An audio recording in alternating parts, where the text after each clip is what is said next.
71 সালে যারা মুক্তিযুদ্ধ করেছিলেন, ফরগটসে এটা সবার জন্য প্রযোজ্য নয়, কিন্তু ওই মুক্তিযোদ্ধাদের ভিতর থেকে যাদের সন্তানরা ওই সরকারের সময় বেনিফিটেড হয়েছেন, ওই সরকারকে শেল্টার দিচ্ছেন, মিডিয়ার মাধ্যমে, বক্তব্যের মাধ্যমে, তারা কিন্তু রাজাকারে রূপান্তরিত হয়েছেন। কেন? পাকিস্তান যখন আমরা আন্দোলন কি 71 সালে, তখন তো দুইটা দেশ ছিল না, একটা দেশ ছিল, কিন্তু পাকিস্তানের যে বৈষম্য, সেই বৈষম্যের বিরুদ্ধে আন্দোলন, সেই আন্দোলন পরে রূপান্তরিত হলে স্বৈরাচারী সরকার হলো। আমরা বিদ্রোহ করলাম, আমরা যুদ্ধ করলাম, দেশ স্বাধীন করলাম। তখন ওই যুদ্ধের পক্ষে যারা ছিল, আমরা ছিলাম বিপক্ষে, আমরা যেহেতু মুক্তিযুদ্ধ করেছি, কিন্তু পাকিস্তানিদের সাহায্য করেছে, তাদেরকে বলি আমরা রাজাকার।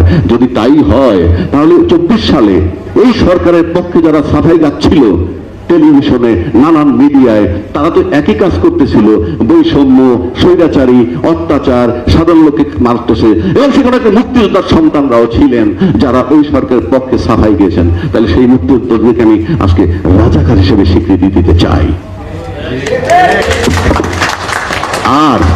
আর যারা ওই স্বৈরাচারের বিরুদ্ধে আন্দোলন করেছে, সে যদি রাজাকারের সন্তান হয়ে থাকে, আজকে সে মুক্তিযোদ্ধা।